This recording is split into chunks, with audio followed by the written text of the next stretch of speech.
Stolica Rosji jest największym miastem europejskim i liczy 12 milionów mieszkańców, natomiast aglomeracja Moskwy liczy 17 milionów mieszkańców.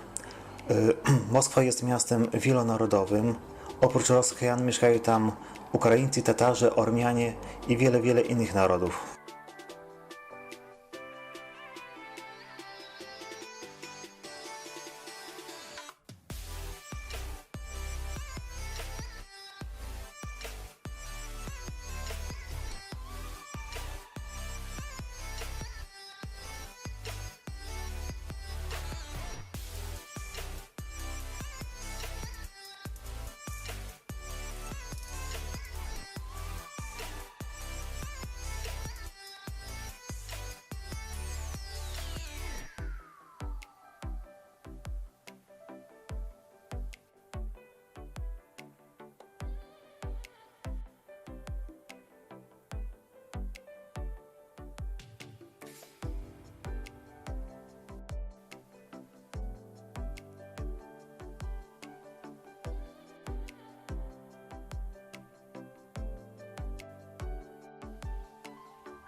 Najstarsza wzmianka o Moskwie pochodzi z roku 1147.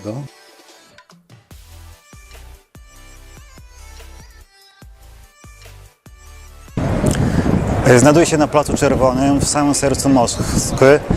Sama nazwa placu nie ma nic związanego z komunizmem, tylko pochodzi od słowa krasiwy, czyli piękny, czyli nazywa się to po prostu Piękny Plac.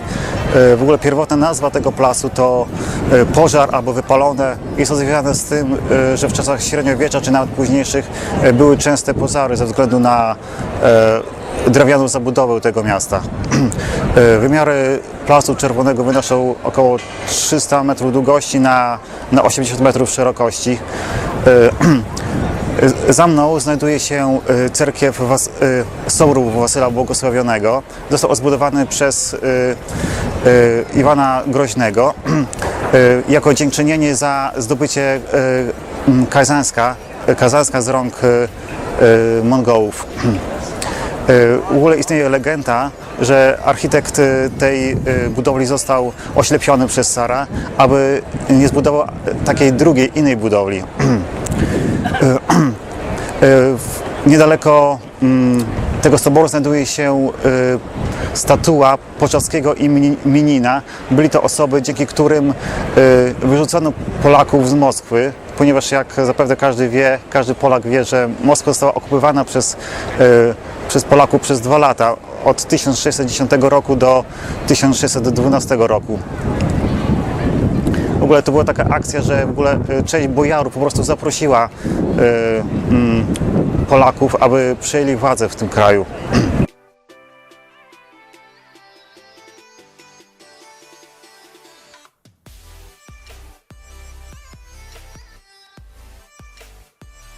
W czasach średniowiecznych Plac Czerwony był takim miejscem targowym i pod koniec wieku XIX zbudowano ten budynek, który znajduje się za mną. Taki główny department store, taki główny obiekt handlowy. Obecnie jest to bardzo drogi sklep, to taki moskiewski Harrods. Z kolei za mną w tyle znajduje się Muzeum Historyczne. A teraz za mną czerwone mury Kremla.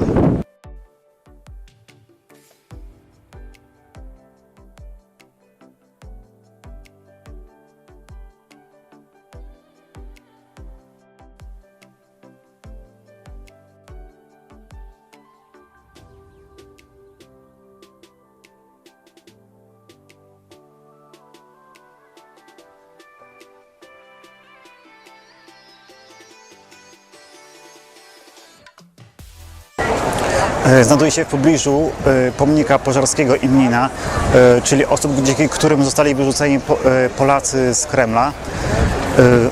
Pierwotnie pomnik znajdował się na środku Placu Czerwonego. Został on oddany w 1818 roku. Następnie po rewolucji październikowej został przesunięty w pobliżu Soboru Wasyla Błogosławionego, aby mieć więcej miejsca na defiladę na Placu Wolności. W ogóle na Placu Czerwonym. W ogóle Plac Czerwony jest właśnie miejscem takich defilad i w sumie takie dwie najważniejsze defilady to była defilada z 7 października 1941 roku, kiedy w pobliżu Moskwy już była armia niemiecka i żołnierze prosto z defilady szli na front. Z kolei też druga ważna taka defilada była w roku 1945, kiedy prowadzono tutaj niemieckich jeńców wojennych. Co ciekawe, przedtem karmiono ich jakąś zupą z kapusty, dzięki którym mieli pewne problemy żołądkowe i po nich jechały ciężarówki, które po prostu zmywały ulice.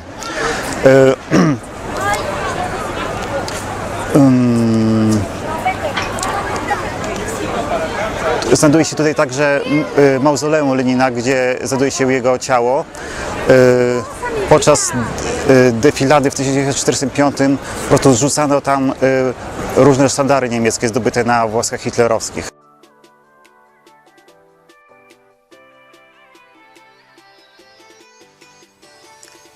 Planując zwiedzanie Kremla, warto kupić bilety wcześniej przez internet.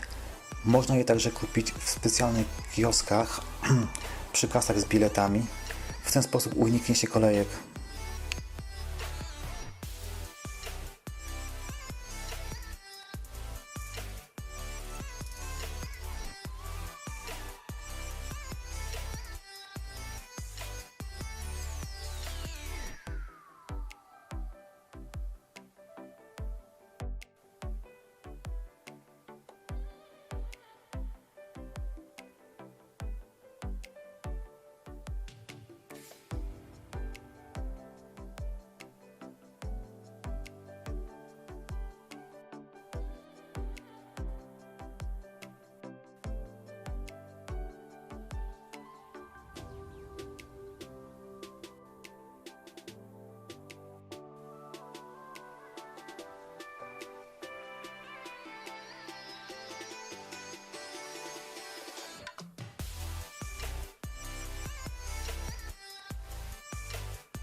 Spędziłem w Moskwie tylko 2,5 dnia i zaskoczyło to miasto bardzo pozytywnie.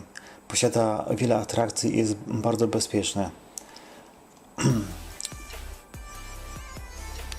Wybierając się do stolicy Rosji, warto wynająć pokój w hotelu zlokalizowanym blisko stacji metra, ponieważ jest to najdogodniejszy środek komunikacji w tym mieście.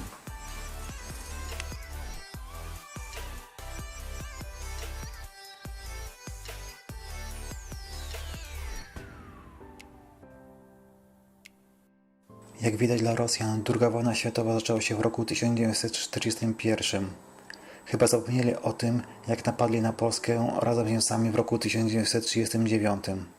Jedną z tradycji przy grobie nieznanego żołnierza w Moskwie jest składanie kwiatów przez nowożeńców.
Zaradie jest pierwszym publicznym parkiem od 50 lat oddanym w Moskwie.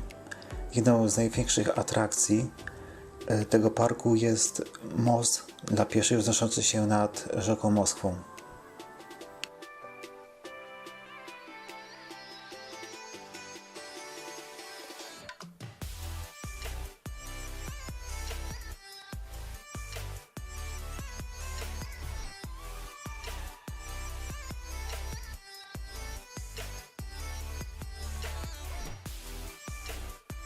Sobór Chrystusa Zbawiciela jest największą świątynią prawosławną na świecie i może pomieścić 10 tysięcy osób.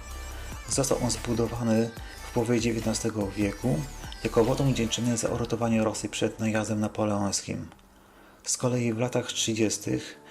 w wyniku polityki ateizacji został zburzony. Sobór Chrystusa Zbawiciela został odbudowany w latach 90. Będąc tam, warto wspiąć się na taras widokowy, skąd rozpościera się super panorama na Moskwę.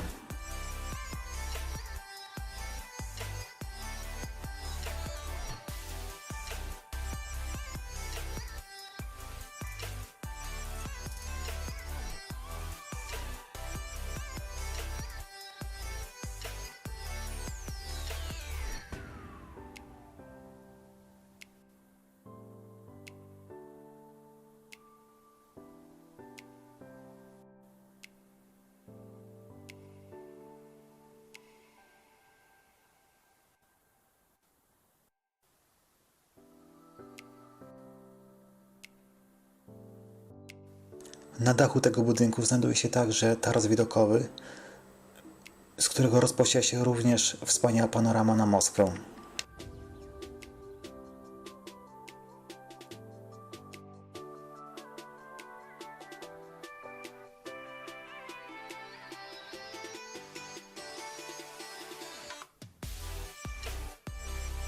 Jeśli chodzi o jedzenie, to polecam odwiedzić jedną z restauracji sieci Termok, gdzie warto zamówić naleśniki, które są tam świeżo przygotowywane i do wyboru z różnym nadzieniem. Warto też zamówić kwas chlebowy, który jest napojem bardzo ożywiającym w okresie letnim.